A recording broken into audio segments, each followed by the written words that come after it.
మీరు వచ్చేసారా? నేను చెప్పినవన్నీ యాజ్ ఇట్ ఈస్గా ఫాలో చేయండి, ఏది మిస్ కాకూడదు.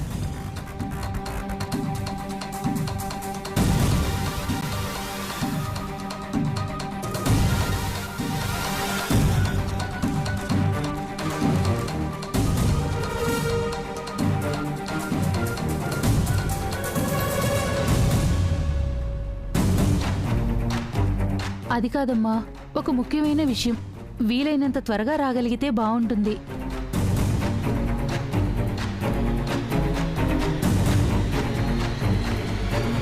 నో, లేట్ ఏం లేదు. నేను వెంటనే వచ్చేస్తున్నాను. మీరు ఫైల్ రెడీ చేయండి. యా.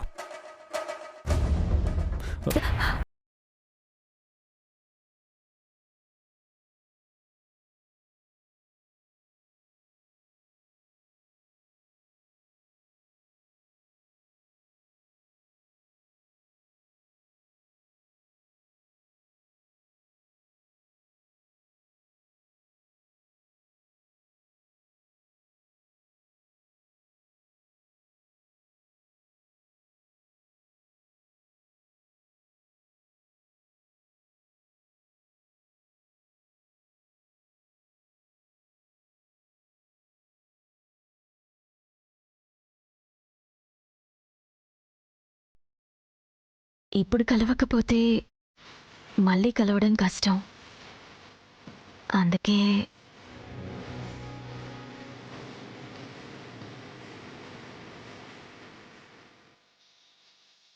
నేను వెళ్ళకపోతే అక్కడ వాళ్ళు కూడా బాధపడతారు.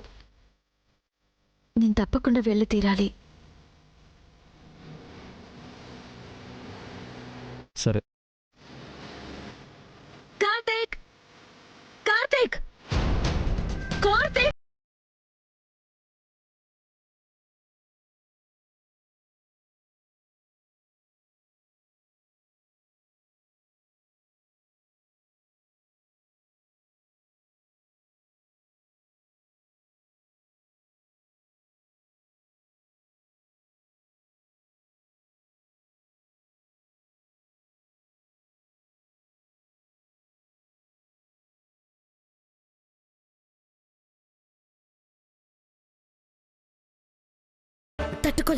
తట్టుకోలేకపోయాను తెలుసా?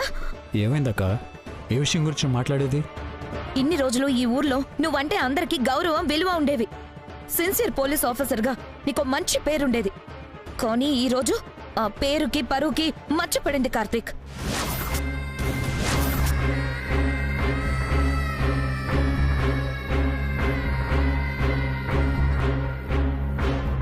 ఒక్క ఈ టౌన్లోనే కాదు, మీ పోలీస్ డిపార్ట్మెంట్లోనూ, ఈ స్టేట్లోనూ అందరూ నీ గురించి చెడుగా మాట్లాడుకునే పరిస్థితి వచ్చింది.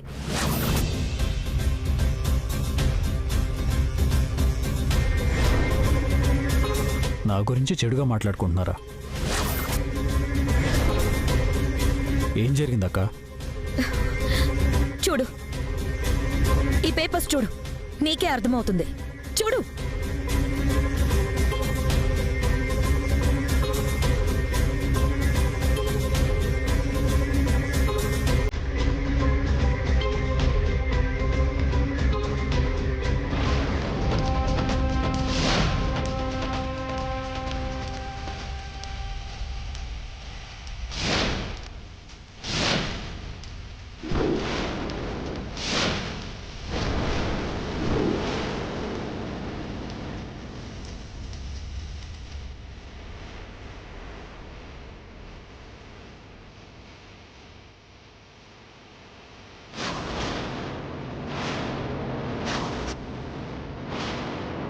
నా కూతురు పల్లవిని ఈ కార్తీక్ కృష్ణ ఏ విధంగా చంపాడో చెప్తాను, రాసుకోండి.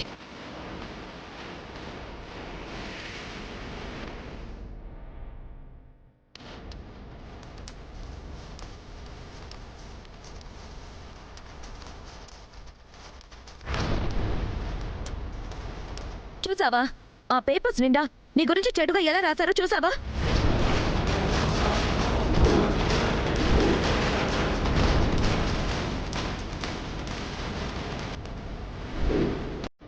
రెండో పెళ్లి కోసం మొదటి భార్యని చంపేసిన డిఎస్పీ కార్తీక్ కృష్ణ.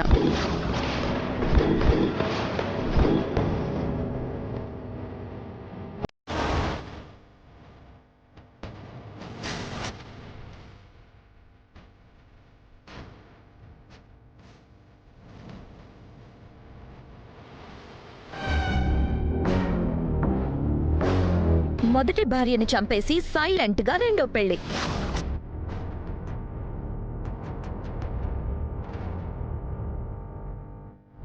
వీటిని చూసిన దగ్గర నుంచి నా మనసు నిండా ఒకటే బాధ.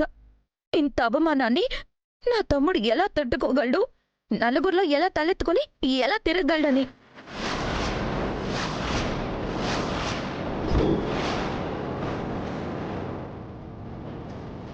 కార్తీక్, ఇదంతా చేసింది ఆ కాంచన వల్ల అయినా సరే.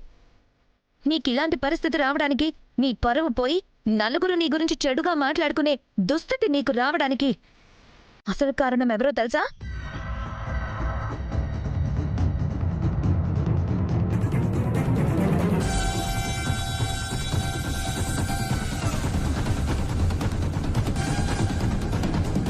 ఎవరు? రాధిక.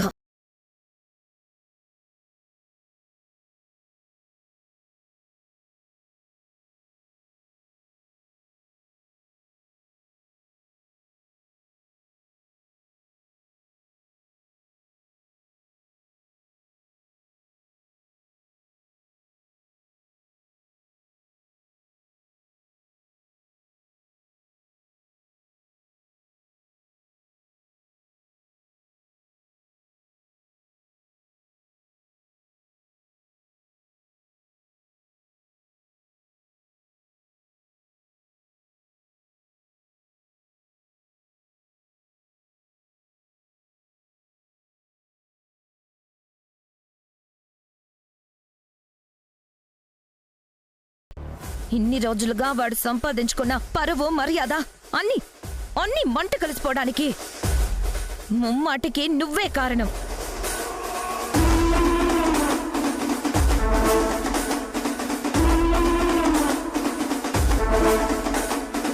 సకల బుద్ధి లేకుండా మాట్లాడుకో. అయినా రాధిక ఏం చేసిందని తనని నిందిస్తూ మాట్లాడుతున్నావు? ఇంకా ఏం చేసిందని అడుగుతావేంటమ్మా? కార్తీక్ రాధికని పెళ్లి చేసుకోవడం వల్లే కదా ఆ కాంచనవల్లి మీడియాని మన ఇంటికి తీసుకొచ్చి ఇంత రచ్చ చేసింది.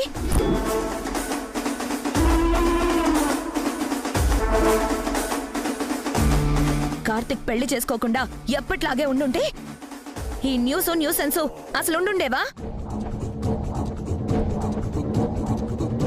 కార్తీక్, నేను ఇలా టార్గెట్ చేయడం, అవమానించడం ఇంతటితో ఆగదు. అందుకని నువ్వు రాధికని నీ జీవితంలో నుంచి ముగిస్తాను ముగిస్తాను ముగిస్తాను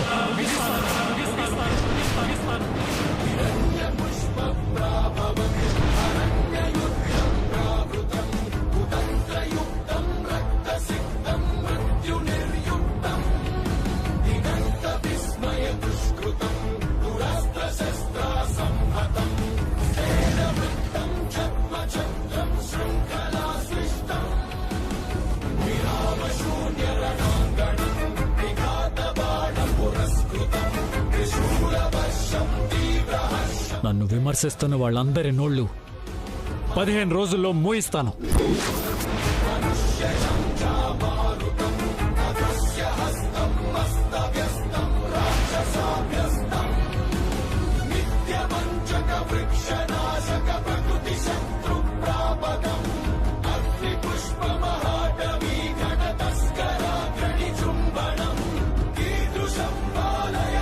మీడియా సమక్షంలో చెప్పినట్టు 15 రోజుల్లోపు పల్లవి చావు వెనకాల ఉన్న హంతకులెవరో పట్టుకుని తీరుతాను.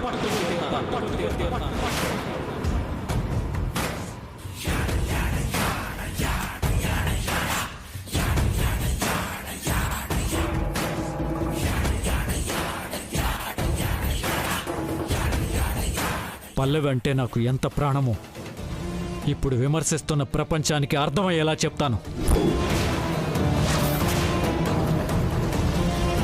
ఇదేంటి, రాధికని బయటకు పంపిస్తాడనుకుంటే పల్లవిని చంపిన వాళ్ళని పట్టుకుంటానంటున్నాడు. పదరాధిక.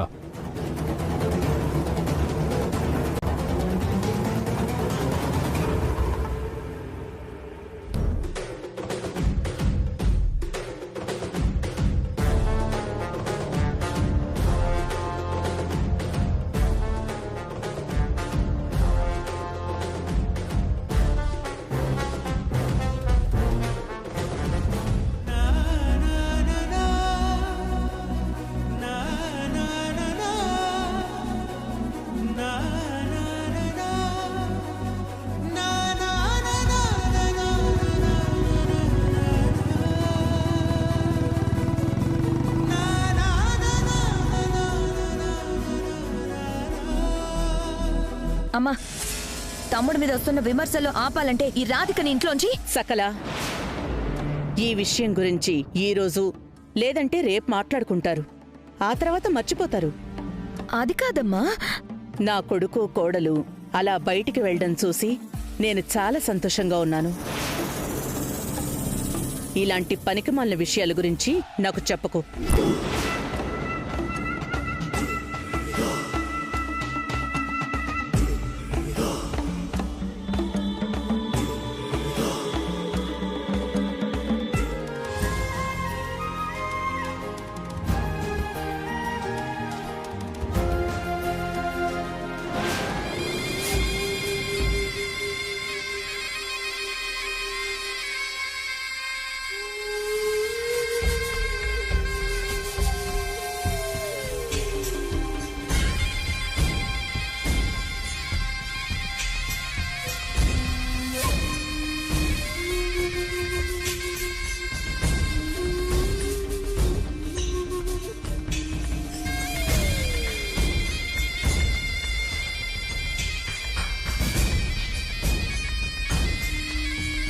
పల్లవి యాక్సిడెంట్ కేసుని కార్తిక్ లైట్గా తీసుకున్నాడని ఇన్ని రోజులు కూల్గా ఉన్నాను.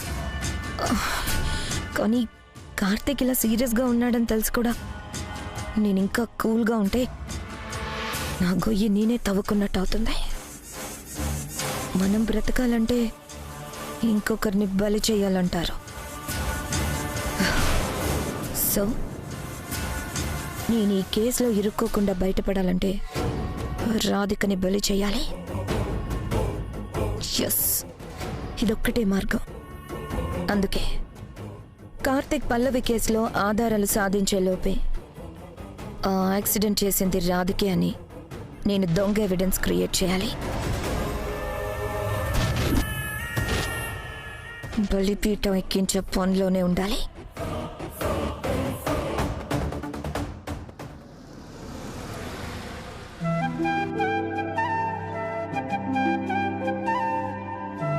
థ్యాంక్ యూ సార్ వారు. వెళ్ళేటప్పుడు ఎలా వెళ్తావు? ఏదైనా ఆటోలో వెళ్తాను. ఇక్కడి నుంచి ఆటోలు క్యాబ్లు దొరకటం అంటే కాస్త కష్టమే. సో నీ వర్క్ అయిపోగానే నాకు కాల్ చేయి, నేనే పికప్ చేసుకుంటాను.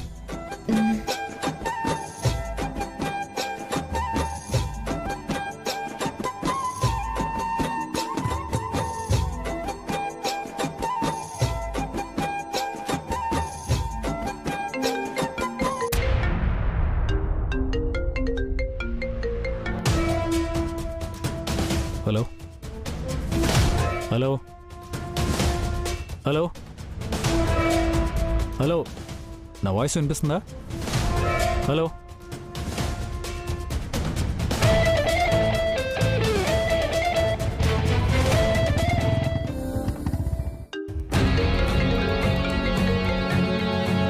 హలో, ఇప్పుడు వినిపిస్తుందా? చెప్పండి.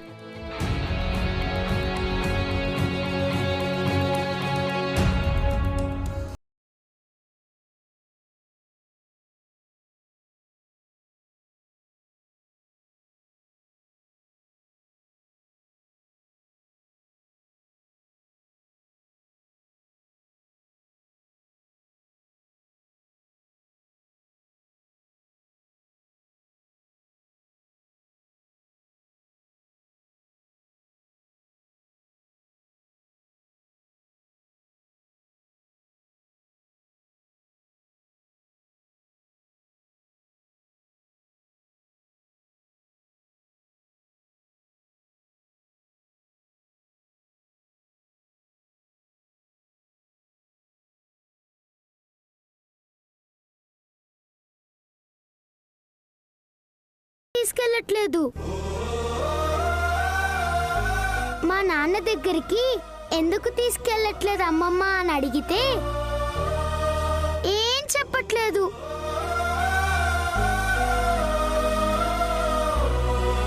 నువ్వు నన్ను మా నాన్న దగ్గరికి తీసుకెళ్తే నీకు బోలెడన్ చాక్లెట్లు ఇస్తాను, సరేనా? నేను చెప్పినట్టే నీకు చాక్లెట్లు ఇస్తున్నాను. మరి నువ్వు నన్ను మా నాన్న దగ్గరికి తీసుకెళ్ళాలి, సరేనా? తప్పకుండా తీసుకెళ్తావుగా?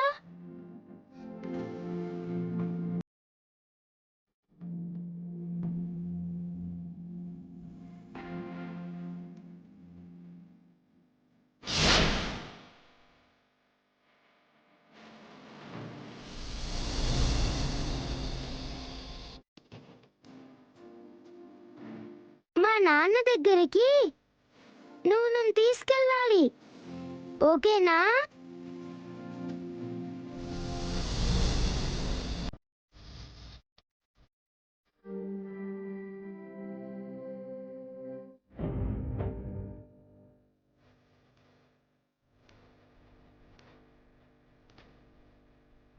అంకుల్, దేవుడి దగ్గర పెట్టిన చాక్లెట్స్ తీసుకోండి.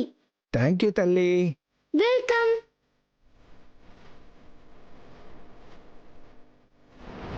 అక్క, దేవుడి దగ్గర పెట్టిన చాక్లెట్స్ తీసుకోండి. థ్యాంక్ యూ తల్లి, థ్యాంక్ యూ. ఆంటీ, అంకుల్, దేవుడి దగ్గర పెట్టిన చాక్లెట్స్. థ్యాంక్ యూ అమ్మా.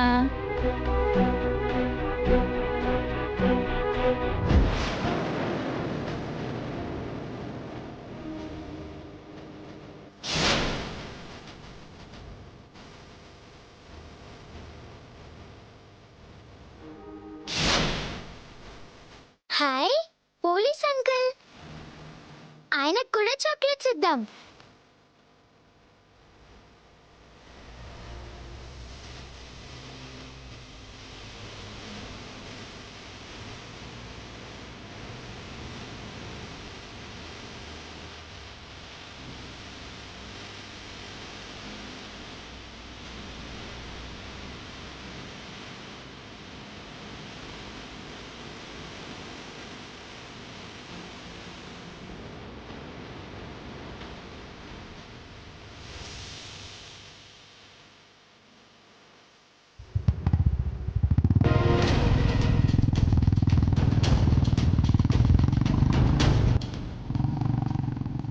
అంకుల్, అంకుల్, అయ్యో, చాక్లెట్స్ ఇద్దామంటే పోలీస్ అంకుల్ వెళ్ళిపోయారే.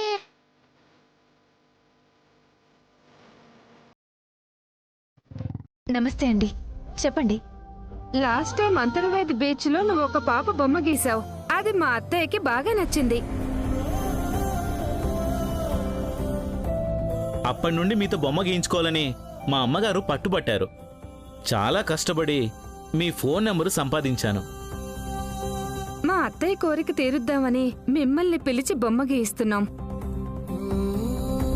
ఒక మంచి పని చేస్తున్నందుకు నాకు కూడా చాలా హ్యాపీగా ఉందండి.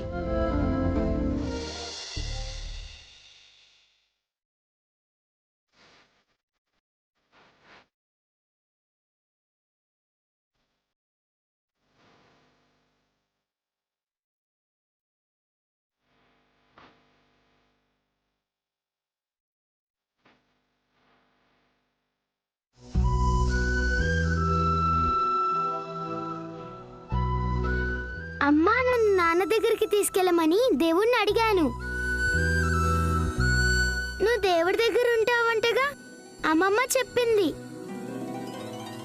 నువ్వు కూడా దేవుడికి చెప్పు, నన్ను నాన్నని కలపమని.